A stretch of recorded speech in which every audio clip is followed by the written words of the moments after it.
Hello everyone, welcome to digital learning platform of Winsome International School. आज हम बात करने वाले हैं क्लास 11 के चैप्टर नंबर फर्स्ट के बारे में, जिसका नाम है द लिविंग वर्ल्ड। ये जो चैप्टर फर्स्ट है बायोलॉजी का, इसके अंदर हम बात करेंगे मेनली कि हम कैसे डिफरेंशिएट कर पाते हैं कि कोई ऑर्गेनिज्म जो है, कोई जीव जो है वो लिविंग है। हम ऐसे कैसे कैरेक्टर्स देखते हैं, कुछ ऐसे कैरेक्टर्स होते हैं ना, कुछ स्पेशल कैरेक्टर्स जो सिर्फ लिविंग बींग्स में मिलते हैं, और वो कैरेक्टर्स जो होते हैं वो नॉन लिविंग में नहीं मिलते। तो ऐसे कौन कौन सी चीजें होती है जो लिविंग बींग्स को लिविंग बनाती है। हम कह सकते हैं कि हाँ भैया ये लिविंग है और ये नॉन लिविंग है। ऐसी चीजें पढ़ेंगे, ठीक है। उसके बाद हम आगे बात करेंगे जो डाइवर्सिटी है हमारे अर्थ के ऊपर, उसके बारे में शॉर्ट में, ठीक है। हमारे अर्थ के ऊपर जो है वो कितने तरह के प्लांट्स, एनिमल्स, ये सब चीजें हैं, उनके बारे में हम शॉर्ट में बात करेंगे, ठीक है। नेचर के बारे में जो कुछ इंपॉर्टेंट डेफिनेशंस होती हैं, ठीक है। अर्थ के ऊपर जो स्पीशीज है वो क्या होती है, ठीक है। बायोम्स क्या है, ठीक है। ये कुछ ऐसी टर्मिनोलॉजी है जो बायोलॉजी के अंदर बहुत ज्यादा काम में आती है, बहुत फ्रिक्वेंशियली यूज की जाती है। तो इनका मतलब क्या है, ठीक है। फिर इसके बाद हम आगे ये पढ़ेंगे कि इतने सारे जो ऑर्गेनिजम्स हैं हमारे अर्थ के ऊपर, ठीक है, सबका अपना अपना अलग अलग नाम है। करेक्ट करेक्ट, सबका अपना अपना अलग नाम है।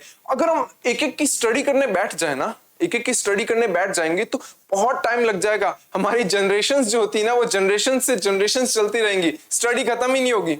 इसीलिए हम क्या करते हैं, जब बहुत सारे ऑर्गेनिजम्स जो होते हैं, हम क्या करते हैं, उनकी स्टडी करने के लिए हम उनको छोटे छोटे ग्रुप में डिवाइड कर देते हैं, ठीक है। फॉर एग्जाम्पल अगर मैं बात करता हूं कि जैसे कोई क्लास है, ठीक है ना, कोई क्लास है, उसके अंदर मैंने क्या किया, जो बहुत ज्यादा इंटेलिजेंट थे उनका एक ग्रुप बना दिया और जो थोड़े कम इंटेलिजेंट थे उनका एक ग्रुप बना दिया, करेक्ट। तो मैंने क्या कर दिया, ग्रुप बना दिया। अब क्या करूं, मैं उस ग्रुप में से कुछ एक जो मेंबर्स होते हैं उनकी अगर मैं स्टडी कर लूं तो मुझे बाकी के बारे में आइडिया तो आ सकता है ना, क्योंकि सारे एक जैसे ही हैं। जो एक ग्रुप है, इंटेलिजेंट्स का ग्रुप है, उसके अंदर क्या है, सारे एक जैसे इंटेलिजेंट बच्चे ही हैं। तो मुझे सबकी अलग अलग इंडिविजुअल स्टडी करने की जरूरत नहीं है। ऐसी जो थोड़े से कम इंटेलिजेंट है उनमें से अगर मैं किसी एक दो की स्टडी कर लेता हूं तो बाकी सबके बारे में तो मुझे आइडिया आ ही जाएगा। क्यों? क्योंकि बाकी सब भी तो एक जैसे ही हैं। सारे के सारे कैसे हैं, जो इंटेलिजेंट कम है वो वैसे हैं, इधर क्या है जो ज्यादा इंटेलिजेंट है वैसे हैं, है ना, ठीक है। बस एक एग्जाम्पल के तौर पर लिया था मैंने, ठीक है ना। तो ये सारी चीजें जो है, हम क्यों जो है ग्रुप बनाते हैं छोटे छोटे, क्योंकि हमें स्टडी करने में आसानी हो, ठीक है। तो ये कुछ चीजें हैं ऐसी जिनके बारे में हम इस चैप्टर के अंदर पढ़ेंगे। देखिए, class 11 living world chapter first biology. देखिए, इंट्रोडक्शन देता हूं मैं। अगर इंट्रोडक्शन में क्या बोलता है, देखो ये, life is a unique complex organization of molecules expressed through the chemical reactions which leads to growth, development and responsiveness and adaptation and reproduction. यानी कि हमारी जो लाइफ है वो बहुत ही ज्यादा कॉम्प्लेक्स फॉर्म में है, ठीक है। हमारी लाइफ के अंदर देखा जाए तो जो भी लिविंग बींग्स होते हैं या जो भी लिविंग ऑर्गेनिज्म है, उसके अंदर क्या होता है, बहुत सारी केमिकल रिएक्शंस चलती है। ये जो बहुत सारी केमिकल रिएक्शंस चलती है ना, इसके कारण क्या होता है, हमारी बॉडी के अंदर कुछ चेंजेस देखने को मिलते हैं, ठीक है। वो चेंजेस कैसे हो सकते हैं, हमारी बॉडी में उन केमिकल रिएक्शंस के थ्रू ग्रोथ होती है, डेवलपमेंट होता है, ठीक है, रिस्पॉन्सिवनेस होती है, यानी कि हम क्या करते हैं, रिस्पॉन्स दिखाते हैं, ठीक है। बाहर का जो एनवायरनमेंट है वो कैसा है, उसके लिए रिस्पॉन्स हमारी बॉडी दिखाती है। क्यों? क्योंकि हमारी बॉडी में केमिकल चेंजेस होते हैं। फॉर एग्जाम्पल, हमें बाहर बहुत ज्यादा गर्मी लग रही है, ठीक है ना, बाहर बहुत ज्यादा गर्मी है, तो हमारी बॉडी क्या होगी, हमारी बॉडी में से पसीना निकलेगा, स्वेटिंग होगी हमारी बॉडी में। स्वेटिंग जो है वो क्या है, हमारी बॉडी में कुछ केमिकल रिएक्शंस हुई तभी स्वेट निकला, तभी तो पसीना निकला, है ना। तो ये क्या है, हम जो है वो एक तरीके से देखा जाए तो बाहर जो भी एनवायरनमेंट है उसके अंदर जो चेंजेस आता है उसको हम फील कर सकते हैं और उसके लिए रिस्पॉन्स दिखा सकते हैं, ठीक है ना। उसके बाद एडेप्टेशंस। एडेप्टेशंस क्या होता है, ये कुछ ऐसे कैरेक्टर्स होते हैं जो किसी भी लिविंग बीइंग को अपने एनवायरनमेंट में रहने लायक बनाते हैं। उदाहरण देके समझाओ सर, सुनिए ध्यान से। कुछ ऐसे ऑर्गेनिजम्स होते हैं जो बहुत ज्यादा ठंडी जगहों पर रहते हैं, just like a polar bear, है ना। पोलर बेयर जो होता है वो बहुत ज्यादा ठंडी जगहों पर रहते हैं। तो पोलर बेयर जो होता है उसको ठंड से बचने के लिए उसकी बॉडी जो है अपने अंदर कुछ ऐसी चीजें डेवलप करती है जिसके कारण उसको कम ठंड लगे। फॉर एग्जांपल, जो पोलर बेयर होता है उसके ऊपर जो हेयर्स के नंबर है, बालों की संख्या जो है वो बहुत ज्यादा होती है, और वो बाल जो होते हैं वो क्या करते हैं, उसकी बॉडी जो है उसको वार्म अप रखते हैं, गर्मी जो है वो उसकी बॉडी के अंदर ही रखते हैं, उसको बाहर नहीं जाने देते, ठीक है। तो क्या है, वो एक एडेप्टेशन है, ठीक है। रिप्रोडक्शन। रिप्रोडक्शन जो होता है उसके अंदर भी क्या होता है, गैमेट्स बनते हैं, मेल गैमेट बनते हैं, फीमेल गैमेट बनते हैं। रिप्रोडक्शन में भी आगे बताऊंगा कि रिप्रोडक्शन भी दो तरीके से हो सकता है, asexual reproduction and then sexual reproduction. ठीक है, तो ये कुछ चीजें हैं, ये बोलता है कि लाइफ बहुत यूनिक है, कॉम्प्लेक्स ऑर्गेनाइजेशन है मॉलिक्यूल्स का, जो एक्सप्रेस होती है कुछ केमिकल रिएक्शंस के फॉर्म में, और उन केमिकल रिएक्शंस को एक्सप्रेस जब करते हैं हम, या जो भी एक्सप्रेस करता है ऑर्गेनिज्म, उसके बाद क्या होता है, कुछ चीजें या कुछ चेंजेस दिखाई देते हैं बॉडी के अंदर। तो चेंजेस ये है growth, development, responsiveness, adaptation and reproduction. Correct. देखो, प्रॉपर्टीज ऑफ लिविंग ऑर्गेनिजम्स की बात करते हैं, यानी कि जो लिविंग ऑर्गेनिज्म है, हमें कैसे पता चलेगा कि ये लिविंग है और ये नॉन लिविंग है। ठीक है, अगर कोई लिविंग है, कोई जिंदा है, तो मैं कैसे आइडेंटिफाई करूं कि वो लिविंग है। सर, आइडेंटिफाई करने के लिए तो कुछ चीजें होती है, मतलब वो आप बोल सकते हो कि सर जो लिविंग बीइंग होगा वो रेस्पिरेशन करता है, वो सांस लेते हैं, वो चलते हैं, ठीक है ना, वो ग्रोथ करते हैं। ठीक है, तो ये कुछ कैरेक्टर्स होते हैं जिनसे कि हम आइडेंटिफाई करते हैं किसी भी लिविंग बीइंग को, है ना। तो यहां पर कुछ 5 कैरेक्टर्स दिखाए गए हैं, 5 कैरेक्टर्स। ठीक है ना, ये लिविंग बीइंग के अंदर हमें मिलेंगे। ये जनरल कैरेक्टर्स हैं जो लिविंग बीइंग के अंदर मिलते हैं। कौन कौन से कैरेक्टर्स, ये देखिए। Number first, growth. करेक्ट, वो ग्रोथ करते हैं। Number second, reproduction. रिप्रोडक्शन जो होता है वो एक ऐसी प्रोसेस होती है जिसमें कोई एक ऑर्गेनिज्म जो होता है वो अपने ही समान क्या करता है, संतान जो होता है या ऑफ स्प्रिंग्स जो होता है उनको जन्म देता है। ठीक है। Number third, metabolism. मेटाबॉलिज्म क्या होता है, मेटाबॉलिज्म जो होता है वो हमारी बॉडी के अंदर जितनी भी केमिकल रिएक्शंस चलती हैं उन सबका सम होता है। सम का मतलब होता है जितनी भी केमिकल रिएक्शंस बॉडी में चल रही हैं उन सभी को हम क्या बोलते हैं, मेटाबॉलिज्म कहते हैं। ठीक है। उसके बाद सेल्यूलर ऑर्गेनाइजेशन। सेल्यूलर ऑर्गेनाइजेशन का मतलब ये होता है कि अगर कोई भी लिविंग बीइंग है तो वो सेल्स से मिलके बना होगा। उसके अंदर सेल जो है उसकी प्रेजेंस मैंडेटरी है, उसकी प्रेजेंस जरूरी है। It must be made up from cells, चाहे वो एक ही सेल से मिलके क्यों नहीं बना हो, लेकिन सेल होनी चाहिए तब वो लिविंग बीइंग है, अदरवाइज नहीं है।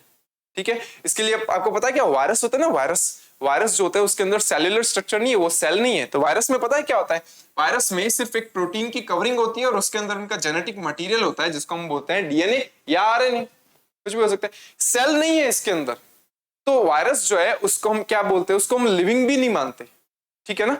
तो सेल्यूलर ऑर्गेनाइजेशन होना जरूरी है उसके अंदर, यानी कि एक सेल या एक से ज्यादा सेल, कम से कम एक सेल होनी चाहिए। ठीक है ना, ज्यादा सेल तो हो ही सकती है। उसके बाद कॉन्शियसनेस। कॉन्शियसनेस जो होता है उसका मतलब ये होता है कि हमारी बॉडी जो है वो रेस्पॉन्स दिखाएगी, हमें समझ है कि हमारे आसपास क्या हो रहा है। ठीक है, हमारे आसपास क्या हो रहा है, हमें क्या चीज करनी चाहिए, क्या चीज नहीं करनी चाहिए। ठीक है, आसपास की चीजें जो है हम उनको समझने लायक हैं, वो होता है कॉन्शियसनेस। इन सबको अब हम डिटेल में देखते हैं एक एक करके। करेक्ट। तो ये 5 ऐसे कैरेक्टर्स होते हैं जिनको हम आइडेंटिफाई करते हैं किसी भी लिविंग बीइंग के लिए, या किसी भी लिविंग बीइंग के अंदर हम इन 5 कैरेक्टर्स को देखते हैं। ठीक है, अगर ये है तो वो लिविंग है। ठीक है। बट आपको पता है क्या, ये जो कैरेक्टर्स होते हैं, ये 5 कैरेक्टर्स, ये सारे के सारे लिविंग बीइंग्स में मिलते हैं। करेक्ट। बट इनमें से कुछ ऐसे कैरेक्टर्स हैं जो कि लिविंग बीइंग का एक तरीके से देखा जाए तो डिफाइनिंग कैरेक्टर नहीं है। डिफाइनिंग कैरेक्टर्स का मतलब क्या है आपका सर? डिफाइनिंग कैरेक्टर का मतलब ये होता है कि इसका कोई एक्सेप्शन नहीं होना चाहिए। डिफाइनिंग कैरेक्टर जो है इसका मतलब ये है कि वो सभी लिविंग बीइंग्स के अंदर, ऑल लिविंग बीइंग्स के अंदर प्रेजेंट होना चाहिए, उसका कोई एक्सेप्शन नहीं होना चाहिए। तो इनमें से कुछ ऐसे कैरेक्टर्स हैं जिनके एक्सेप्शंस है, कुछ ऐसे कैरेक्टर्स हैं जिनके एक्सेप्शंस नहीं है। तो जिनके एक्सेप्शंस नहीं है वो डिफाइनिंग कैरेक्टर है या डिफाइनिंग फीचर है लिविंग बीइंग का, और जिसके एक्सेप्शंस है वो डिफाइनिंग फीचर नहीं है लिविंग बीइंग का। ठीक है, ये क्या है धीरे धीरे देखना, आगे समझ में आता जाएगा। देखना, नंबर फर्स्ट की बात करते हैं अपनी ग्रोथ। ग्रोथ जो होता है वो क्या होती है, सुनिए। ग्रोथ का मतलब ये होता है कि हमारी बॉडी जो है वो साइज में इंक्रीज होती है, ग्रोथ करती है। ठीक है, ग्रोथ जो होता है वो बहुत छोटे लेवल पर भी हो सकती है। छोटे लेवल की बात करूं तो अगर सेल्यूलर लेवल पे हो सकती है, जैसे मान लो एक सेल थी, मैं यहां बनाता हूं, जैसे एक सेल थी, उस सेल ने अपना साइज बढ़ा लिया। बोलो क्या ग्रोथ है क्या? बिल्कुल है सर, ये ग्रोथ है। अगर एक सेल है ये डिवाइड करती है और ये जो 2 सेल बनाती है, 2 डॉटर सेल्स बनाती है, और वो दोनों डॉटर सेल्स जो होती है वो भी आगे जा करके डिवाइड करती हैं और 4 डॉटर सेल्स बनाती है, ये आगे और फर्दर डिवाइड होती जाती है। क्या ये भी ग्रोथ है? हाँ सर, ये भी ग्रोथ है। तो ग्रोथ जो होती है ना, ग्रोथ जो होती है वो दो तरीके से हो सकती है। या तो साइज जो होता है वो इंक्रीज होता है तो भी ग्रोथ है, और अगर नंबर ऑफ सेल्स इंक्रीज होते हैं तो भी वो ग्रोथ है। ठीक है ना। तो देखिए एक बार क्या बोलते हैं यहां पे, देखो, it is the increase in mass and the number of cells. यानी ग्रोथ क्या होता है, अगर किसी की ऑर्गेनिज्म के अंदर अगर सेल जो है उसका साइज इंक्रीज होता है या नंबर ऑफ सेल्स इंक्रीज होते हैं तो उसको हम ग्रोथ कहते हैं। Correct. In plants, growth by the cell division occurs continuously throughout their lifespan। यानी प्लांट्स जो होता है ना, प्लांट्स उनके अंदर क्या होता है, ग्रोथ जो होती है वो हमेशा होती रहती है, हमेशा होती है ग्रोथ जो है। ठीक है ना, कभी स्टॉप नहीं होती उनकी ग्रोथ, जब तक उनकी लाइफ रहेगी तब तक वो ग्रोथ करेंगे। ठीक है ना, इसीलिए हम बोलते हैं कि यहाँ पर क्या होता है, सेल डिवीजन होती है प्लांट्स के अंदर, वो कॉन्टिन्यूसली ग्रोथ करते हैं, हमेशा ग्रोथ करते हैं।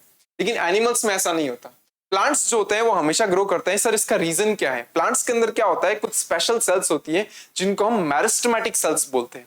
ये मेरिस्टेमेटिक सेल्स जो होती है वो प्लांट के अंदर प्रेजेंट होती है कुछ स्पेसिफिक साइट्स के ऊपर, कुछ विशेष जगहों पर वो सेल्स प्रेजेंट होती है, और वो बहुत जल्दी क्या करती है, सेल डिवीजन करती है। और वो सेल डिवीजन करते करते करते करते क्या करती है, प्लांट की ग्रोथ करवाती है। हमेशा जब तक प्लांट जिंदा रहेगा तब तक उसमें ग्रोथ होगी। क्लियर है? चलिए आगे देखते हैं। In animals growth is only up to a certain age. वहीं अगर मैं बात करूं, एनिमल्स जो होते हैं उनके अंदर ग्रोथ जो होती है वो एक सर्टेन एज तक होती है, उसके बाद उनके अंदर कोई ग्रोथ नहीं होती। हमारे अंदर बात कर लो, ह्यूमंस के अंदर क्या होता है, एक लिमिट तक हमारी ग्रोथ होती है, उसके बाद हमारी ग्रोथ जो होती है वो रुक जाती है वहीं पर। उसके बाद तो ऐसे थोड़ी है कि हम लाइफ टाइम बढ़ते रहेंगे, नहीं है ना। लेकिन प्लांट्स में ऐसा होता है। ठीक है। However, the cell division occurs in a certain tissues to replace lost cells। हाँ, ये बात और ये बोलता है कि एनिमल्स जो होते हैं उनके अंदर ग्रोथ तो लिमिट टाइम तक होती है, लेकिन हमारी बॉडी के अंदर या एनिमल्स की बॉडी के अंदर क्या होता है, जो सेल्स डेड हो जाती हैं या जो सेल्स डैमेज हो जाती हैं, उन सेल्स को रिप्लेस करने के लिए नई सेल्स कंटिन्यूअसली बनती रहती है, लेकिन जब जरूरत होती है तभी बनती है वो। फॉर एग्जाम्पल, हमारी स्किन के ऊपर कहीं चोट लगी, स्किन के ऊपर चोट लगी, तभी क्या होगा, वहां पर सेल डिवाइड करेगी और उस डैमेज सेल्स को क्या करेगी, रिप्लेस कर देगी। डैमेज सेल्स हट जाएंगी और उनकी जगह नई सेल्स आ जाएंगी। ये सब काम तो चलते रहते हैं बॉडी के अंदर, लेकिन ग्रोथ जो होती है वो एक सर्टेन एज तक होती है, उसके बाद नहीं होती। किनमें? एनिमल्स में। Non living objects grow by the accumulation of material on the surface. In living organisms growth is from inside. ये बहुत ही इंपॉर्टेंट है, ये बहुत ही इंपॉर्टेंट है। ये बोलता है कि जो नॉन लिविंग ऑब्जेक्ट्स होते हैं ना, जो नॉन लिविंग है, लिविंग नहीं है, उनमें भी ग्रोथ देखी जाती है, बट उनमें जो ग्रोथ होती है वो एक्सट्रेंसिक होती है। एक्सट्रेंसिक का मतलब क्या होता है, बाहर से अगर कोई चीज आकर के उनके ऊपर जमा हो गई तो वो ग्रोथ है। फॉर एग्जाम्पल के लिए मैं बात करता हूं, सैंड ड्यून्स है, सैंड ड्यून्स यानी कि रेत का एक टीला है। करेक्ट। रेत का एक टीला है, उसके ऊपर क्या हुआ, अगर बाहर से कोई और जो सैंड है वो आकर के जमा हो गई, तो मान लो ये जो सैंड ड्यून है यानी रेत का टीला है, ये यूं बड़ा हो जाएगा। कैसे क्या हो जाएगा, बड़ा हो जाएगा बहुत ज्यादा। ये भी ग्रोथ है, क्योंकि साइज तो बढ़ गया ना, उसका साइज तो बढ़ गया ना, तो ये भी तो ग्रोथ है। ठीक है ना। लेकिन ये तो नॉन लिविंग है सर, ये तो नॉन लिविंग है, तो ग्रोथ नॉन लिविंग्स में भी होती है, बट वो नॉन लिविंग्स में जो ग्रोथ होती है वो कैसे होती है, बाहर से किसी चीज के एक्यूमुलेशन पर, यानी किसी चीज के जमाव के कारण क्या होती है, वहां ग्रोथ होती है। करेक्ट। तो ये ग्रोथ जो है वो एक्सटर्नल ग्रोथ है। ठीक है ना, वो इंटरनल नहीं है। बट आपको पता है क्या, ह्यूमंस जो होते हैं ना, एनिमल्स जो है, प्लांट्स जो है, उनके अंदर जो ग्रोथ होती है वो इंटरनल ग्रोथ है। जैसे एक बात सुनो, जैसे एक सेल है, वो सेल जो होती है वो अंदर से क्या होता है, इंक्रीज होती है। बाहर से किसी सेल के ऊपर कोई चीज जमाई थोड़ी है हमने, अंदर से ही क्या हो रहा है, उसका साइटोप्लाज्म जो है, सेल के अंदर जो लिक्विड होता है या सेल के अंदर जो मटेरियल्स होते हैं वो सारे के सारे क्या हो रहे हैं, इंक्रीज हो रहे हैं। इस कारण से क्या हो रहा है, सेल जो है वो ग्रोथ कर रही है। ये इंटरनली है, ये इंटरनली ग्रोथ है, अंदर से ग्रोथ हो रही है। लेकिन यहां पर क्या हो रहा है, कुछ बाहर से कोई चीज आकर के जम रही है, एक्यूमुलेट हो रही है, तब वो ग्रोथ हो रही है। तो लिविंग के अंदर, लिविंग बींग्स जो होते हैं उनके अंदर जो ग्रोथ होती है वो इंटरनल होती है, अंदर से होती है। ठीक है ना। और यहां पर जो बाहर की तरफ जो ग्रोथ होती है वो एक्सटर्नली होती है। ठीक है। तो लेकिन सर एक बात बताइए, ग्रोथ तो दोनों में चल रही है, ग्रोथ तो क्या है, दोनों में ही चल रही है। हम बोलते हैं कि लिविंग बींग्स में ग्रोथ होती है, लेकिन ग्रोथ जो है आप नॉन लिविंग्स में भी तो बता रहे हैं। हाँ बिल्कुल सही बात है। इसीलिए पता है क्या, growth is a not defining feature of living beings. क्यों? क्योंकि सर एक्सेप्शंस आ गया, नॉन लिविंग जो है उनके अंदर भी ग्रोथ देखी जा रही है। हाँ, माना कि उनके अंदर ग्रोथ अलग तरीके से है, लेकिन साइज तो उनका भी इंक्रीज हो रहा है ना, साइज तो उनका भी इंक्रीज हो रहा है।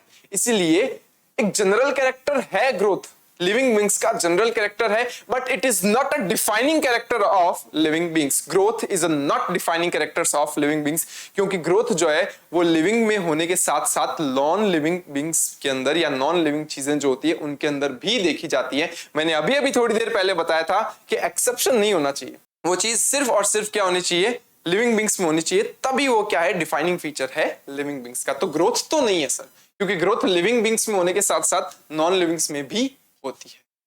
आगे चलते हैं, देखिए नंबर सेकंड हम बात करते हैं रिप्रोडक्शन की।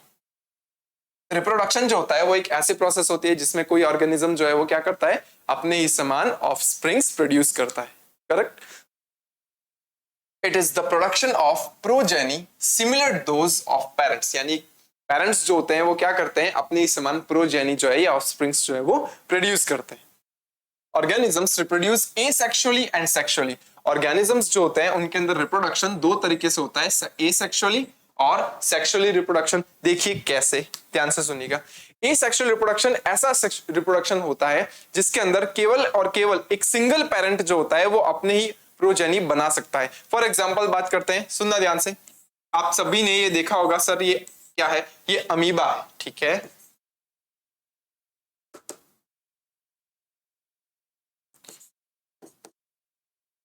ये अमीबा है, करेक्ट। ये अमीबा जो है वो बाइनरी फ्यूजन करता है, बाइनरी फ्यूजन करता है। आपने देखा होगा 10th के अंदर, बाइनरी फ्यूजन करता है ये, और बाइनरी फ्यूजन करके क्या करता है, ये अपनी दो डॉटर सेल्स बना लेता है, ठीक है। क्या यहां पर हमने बात की क्या कि दो अमीबा चाहिए हमें दो डॉटर सेल्स बनाने के लिए? नहीं, एक अकेले अमीबा ने क्या किया, बाइनरी फ्यूजन किया, और बाइनरी फ्यूजन करके क्या कर लिया, अपनी दो डॉटर सेल्स बना ली। बोलो ऑफस्प्रिंग्स बन गई क्या इसकी? तो यहां पर एक सिंगल पेरेंट ने क्या किया, अपनी प्रोजेनी बना ली। ये एसेक्सुअल रिप्रोडक्शन है। एक चीज और ले लेते हैं, एक छोटा सा एनिमल होता है, छोटा सा एनिमल होता है जिसको हम बोलते हैं हाइड्रा। हम बोलते हैं हाइड्रा।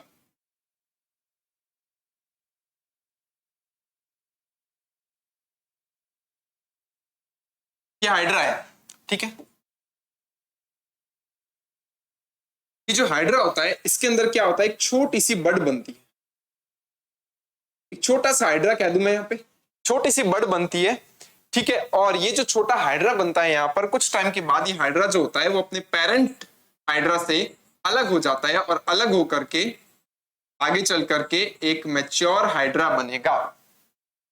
तो यहां पर इस प्रोसेस को हम बोलते हैं बडिंग। ये प्रोसेस जो है इसको हम बोलते हैं बडिंग।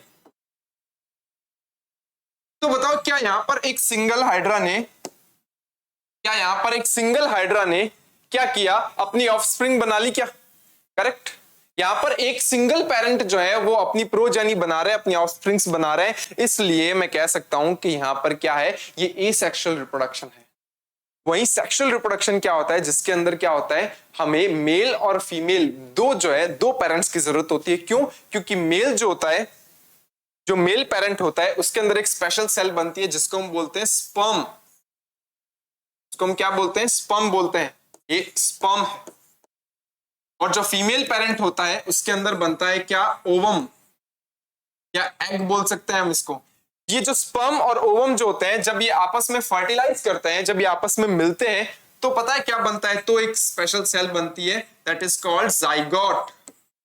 हम बोलते हैं जाइगोट।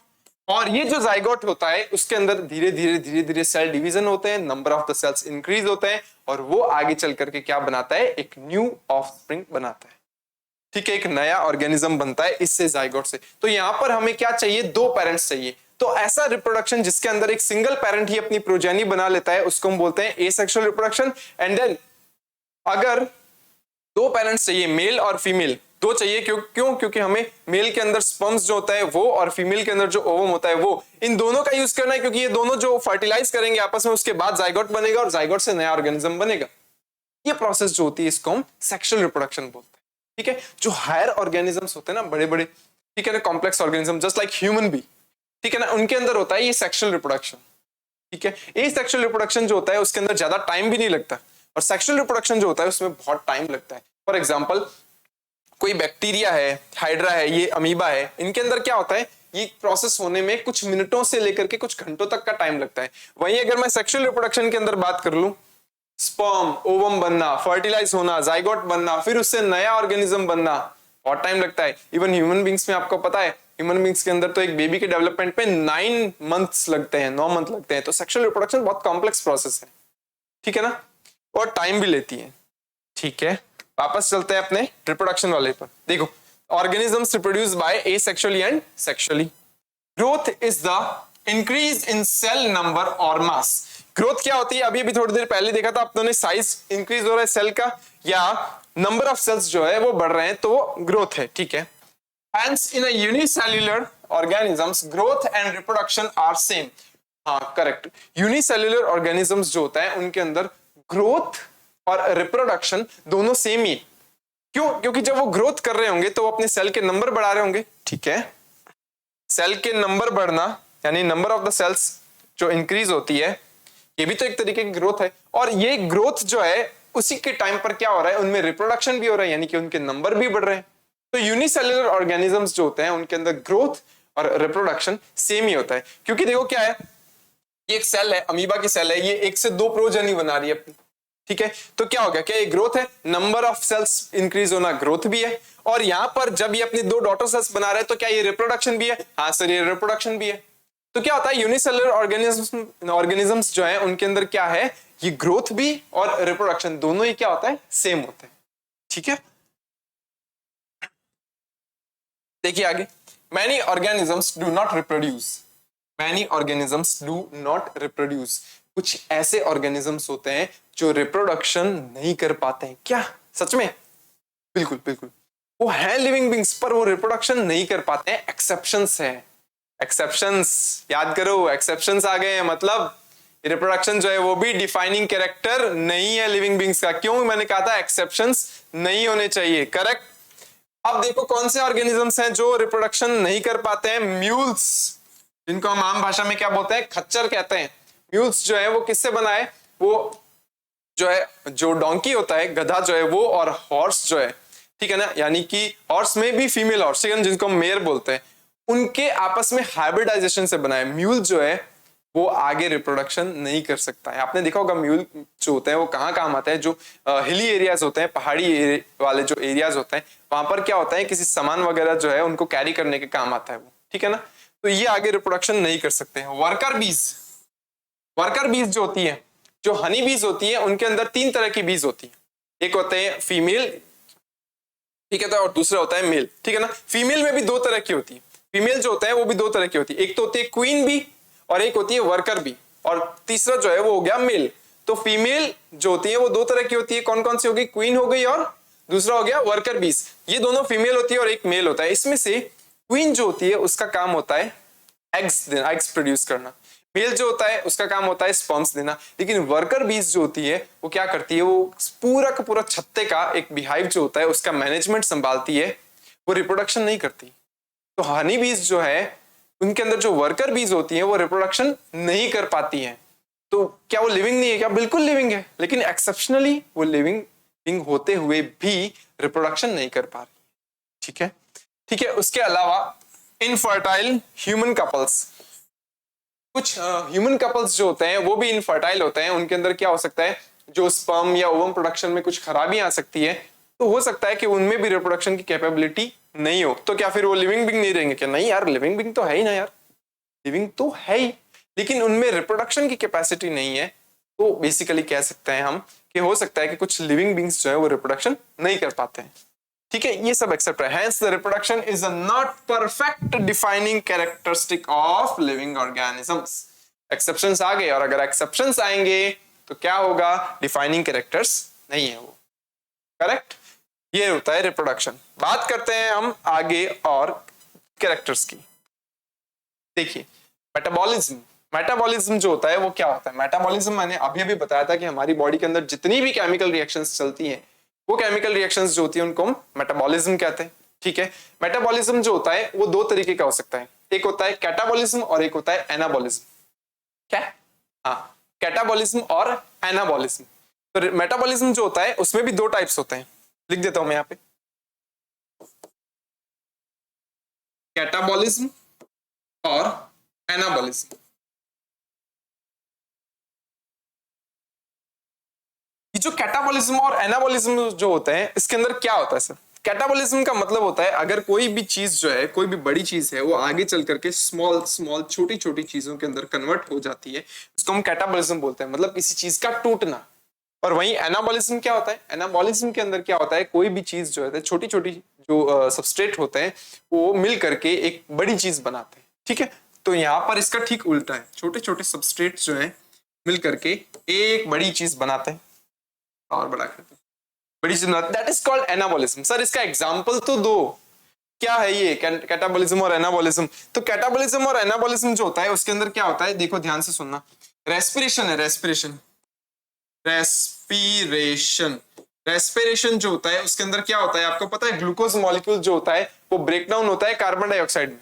तो क्या एक बड़ा ग्लूकोज का मॉलिक्यूल छोटे छोटे कार्बन डाइऑक्साइड मॉलिक्यूल में कन्वर्ट हो रहा है या नहीं? बिल्कुल हो रहा है। क्या है? कैटाबॉलिज्म है। वहीं अगर मैं बात करूं एनाबॉलिज्म क्या है, जब कोई भी एक छोटी सी चीज, छोटी छोटी चीजें जो है वो आपस में आगे चल करके बड़ी चीज बना रही है, वहां पर एग्जांपल ले सकते हैं हम फोटोसिंथेसिस का। फोटोसिंथेसिस में क्या करते हैं, क्या करते हैं फोटोसिंथेसिस में? बाहर से कार्बन डाइऑक्साइड लेते हैं, ठीक है ना, नीचे से वाटर मॉलिक्यूल्स लेते हैं, उनको आपस में कंबाइन करते हैं, ग्लूकोज बनाते हैं, C6H12O6 ग्लूकोज का फॉर्मूला होता है या नहीं? तो क्या हुआ, कार्बन डाइऑक्साइड लिया, वाटर मॉलिक्यूल लिया, उनको कंबाइन किया और ग्लूकोज का एक मॉलिक्यूल बनाया। क्या है? एनाबॉलिज्म है, ठीक है ना। तो चीजें अलग अलग होती है। कैटाबॉलिज्म में चीजें तोड़ी जाती हैं, एक बड़ी चीज छोटी छोटी चीजों में टूटती है। वहीं एनाबॉलिज्म में ठीक इसका उल्टा होता है, चीजें बनती हैं, ठीक है। देखो, it is the sum of total all biochemical reactions taking place inside a living system. यानी कि जो लिविंग सिस्टम है उसके अंदर जितनी भी केमिकल रिएक्शंस चलती हैं उनका सम, उन केमिकल रिएक्शंस को हम बायोकेमिकल रिएक्शंस भी बोलते हैं। बायोकेमिकल का मतलब ही होता है कि किसी भी लिविंग बीइंग के अंदर चलने वाली केमिकल रिएक्शंस, ठीक है ना। Isolated metabolic reactions in vitro are not living things but they are living reactions. अब एक बात बताओ, इन विट्रो का मतलब होता है टेस्ट ट्यूब में, ठीक है ना। अगर मैंने कोई टेस्ट ट्यूब ली और उस टेस्ट ट्यूब के अंदर क्या किया, मैंने कुछ सेल्स जो है वो डाली है, कोई भी केमिकल रिएक्शंस अगर मुझे डालनी है, कोई भी बायोकेमिकल रिएक्शंस अगर मैं डालने की कोशिश करता हूं, वहां पर करवाने की कोशिश करता हूं बायोकेमिकल रिएक्शंस को, तो वो हो तो जाएगी, लेकिन क्या ये लिविंग सिस्टम में हो रहा है क्या? नहीं, ये काम लिविंग सिस्टम में नहीं हो रहा है, ठीक है ना। कोई भी चीज, अगर कोई भी केमिकल रिएक्शंस जो हमारी बॉडी में चलती है, अगर मैं वो टेस्ट ट्यूब में चलाने की कोशिश करूं तो वो हो जाएगा, कोई दिक्कत वाली बात नहीं है, वो हो जाएगी। हम बाहर से सबस्ट्रेट डालते हैं, बाहर से कोई कैटलिस्ट डालते हैं जो उस रिएक्शंस को करवाएगा, ये सब काम हमने बाहर से किया है, वो चीजें हो जाएंगी। लेकिन क्या ये एक लिविंग सिस्टम है क्या? नहीं, ये लिविंग सिस्टम नहीं है। So metabolism is also is a non defining characteristic of, sorry, defining characteristic of living being, correct. मतलब क्या है, ये मेटाबॉलिज्म जो है वो सिर्फ और सिर्फ लिविंग बींग्स में ही देखा जा सकता है, नॉन लिविंग बींग्स में मेटाबॉलिज्म नहीं देखा जाता। इसका कोई एक्सेप्शंस नहीं है, कोई एक्सेप्शन नहीं है, इसलिए ये एक डिफाइनिंग फीचर है लिविंग ऑर्गेनिजम्स का, करेक्ट। आगे चलते हैं। तो ये सेल्यूलर ऑर्गेनाइजेशन है। सेल्यूलर ऑर्गेनाइजेशन का मतलब क्या होता है? इसका मतलब ये है अगर कोई भी लिविंग बींग है तो वो क्या करेगा, सेल्स से मिलकर बना होगा। तो क्या करेगा, सेल्स से मिलकर बना होगा। तो सेल से मिलकर बना है तो कितनी सेल्स होंगी? एक सेल सिंगल सेल भी हो सकती है और मल्टीपल सेल्स भी हो सकती है। तो सेल्यूलर ऑर्गेनाइजेशन जो होता है इसका मतलब ये है कि अगर कोई भी लिविंग बींग होगा वो सेल से मिलकर बना होगा। अगर कोई सेल से मिलकर नहीं बना हुआ है तो वो नॉन लिविंग है। लिविंग है तो कम से कम सिंगल सेल होना जरूरी है उसके अंदर, ठीक है। All living organisms are made up of cells. जितने भी लिविंग बींग्स होते हैं वो सेल्स से मिलकर बने होते हैं, correct. They may be unicellular, that is called single celled organisms, or the multicellular, multi-celled organisms हो सकते हैं, ठीक है। ये लिविंग बींग्स का एक डिफाइनिंग कैरेक्टरिस्टिक है। क्यों? क्योंकि कोई भी लिविंग बींग अगर होगा तो वो क्या होगा, एक ना एक सिंगल सेल से, कम एक सिंगल सेल से तो बना हुआ होगा ही होगा। एक से ज्यादा हो तो पॉसिबिलिटी भी है, ठीक है, मल्टी सेलुलर ऑर्गेनिजम्स हो सकते हैं, लेकिन सिंगल सेल तो कम से कम बनता है, करेक्ट। देखिए उसके बाद कॉन्शियसनेस, कॉन्शियसनेस की बात करते हैं। कॉन्शियसनेस का मतलब क्या होता है, सुनिएगा। मैंने थोड़ी देर पहले बताया था कॉन्शियसनेस का मतलब ये होता है कि हमारी बॉडी जो है वो ये फील करती है, हमें समझ आता है कि क्या है चीजें, मैंने कैसे रंग के कपड़े पहने हैं, मैं कैसे चल रहा हूं, मैं कैसे बोल रहा हूं, मेरे आसपास चीजें कैसे हो रही है, मुझे समझ आता है वो सब चीजें। ठीक है, तो ये सब चीजें जो है वो है कॉन्शियसनेस। ठीक है, कॉन्शियसनेस में क्या आता है, देखो, it is the ability of organism to sense their environment and respond to environmental stimuli, यानी बाहर से कोई भी स्टिमुलाई जो है उसके लिए हमारी बॉडी रेस्पॉन्स कर रहेगी। ठीक है, like light, water, temperature and other organisms, chemical, pollutants etcetera, ये सारी चीजें जो बाहर से हमारी बॉडी को अफेक्ट करेंगी, हमारी बॉडी जो है उसके लिए कुछ ना कुछ रिएक्शंस दिखाएगी। Correct? Therefore, all organisms are aware of their surroundings, यानी कि जितने भी ऑर्गेनिजम्स होते हैं जो लिविंग बींग्स हैं वो अवेयर हैं अपने सराउंडिंग्स को लेकर के, उनको समझ आता है कि उनके सराउंडिंग्स में क्या चल रहा है। ठीक है, क्या चीजें चल रही है, कैसा है, चेंजेस जो होते हैं उनकी बॉडी फील करती है। Human is only organism having a self consciousness, having a self consciousness. Sir एक तो कॉन्शियसनेस है और एक है सेल्फ कॉन्शियसनेस, मतलब ह्यूमन ही एक ऐसा है जो ये बता सकता है, जो ये सेल्फ कॉन्शियसनेस जो है वो शो करता है। अब हमें डिफरेंस बता दो सर कॉन्शियसनेस और सेल्फ कॉन्शियसनेस के बीच में। कॉन्शियसनेस सुनिए, देखिए मैं एक एग्जांपल लेके बताता हूँ। ठीक है ना, आपको एक, आपने देखा होगा कि जब रेलगाड़ी चलती है ना, रेलगाड़ी चलती है, ठीक है, तो जो शिप होती है यानी भेड़ें जो होती है, ठीक है, डंकीज देखा होगा आपने ना, डंकी गधा, वो क्या होता है पटरी के आगे आगे दौड़ता है रेलगाड़ी के, दौड़ता जा रहा है दौड़ता जा रहा है दौड़ता जा रहा है। ठीक है ना, रेलगाड़ी भी हॉर्न बजाए जा रही है, हॉर्न बजाए जा रही है, लेकिन फिर भी उसके आगे दौड़ता जा रहा है। ठीक है, एंड में क्या होगा आपको पता है, जब रेलगाड़ी तेज चलेगी तो गधा रेलगाड़ी से तो ज्यादा तेज दौड़ नहीं सकता, तो रेलगाड़ी जो होगी या ट्रेन जो होगी क्या होगा, वो गधे के ऊपर से निकल जाएगी। अरे भैया साइड में हो जाता, इतना पता नहीं हो। कॉन्शियसनेस है, कॉन्शियसनेस है उसके अंदर, ये चीज पता है उसको, लेकिन सेल्फ कॉन्शियसनेस नहीं है। अगर इसी की जगह अगर कोई ह्यूमन रेलगाड़ी के आगे भाग रहा होता और शुरुआत में रेलगाड़ी स्लो चल रही होती, बाद में तेज होती, तो क्या ह्यूमन को पता चलता है ना कि भैया साइड में हो जाओ यार, ठीक है ना, पटरी से नीचे उतर जाओ, बच जाओगे। ये है सेल्फ कॉन्शियसनेस। तो गधे में है ना, डोंकी के अंदर क्या है, कॉन्शियसनेस है, सेल्फ कॉन्शियसनेस नहीं है, वो सिर्फ ह्यूमन बींग्स के अंदर है। क्लियर हुई ये चीज? तो आज हमने बात की चैप्टर नंबर 1 जो है उसके बारे में, और उसका इंट्रोडक्शन देखा था। इंट्रोडक्शन में हमने देखा था कि जो डिफाइनिंग फीचर्स होते हैं जो लिविंग बींग्स के, ठीक है, वो कौन कौन से हो सकते हैं, और एक्सेप्शंस जो होते हैं वो कौन कौन से होते हैं। फिर अपने देखा था कि प्रॉपर्टीज जो होती है वो लिविंग ऑर्गेनिजम्स की वो कौन कौन सी होती है, growth, reproduction, metabolism, cellular organization, consciousness, ये सारी चीजें जो है वो हमने आज के लेक्चर में देखी। नेक्स्ट लेक्चर में हम बात करेंगे आगे और कुछ फीचर्स के बारे में जो कि लिविंग बींग से रिलेटेड होते हैं। ठीक है, अब तक का जो भी टॉपिक है उसके बारे में अगर आपको कोई भी डाउट है तो आप नीचे कमेंट सेक्शन में लिख सकते हैं। Keep learning and keep growing with Winsome International school. Thank you.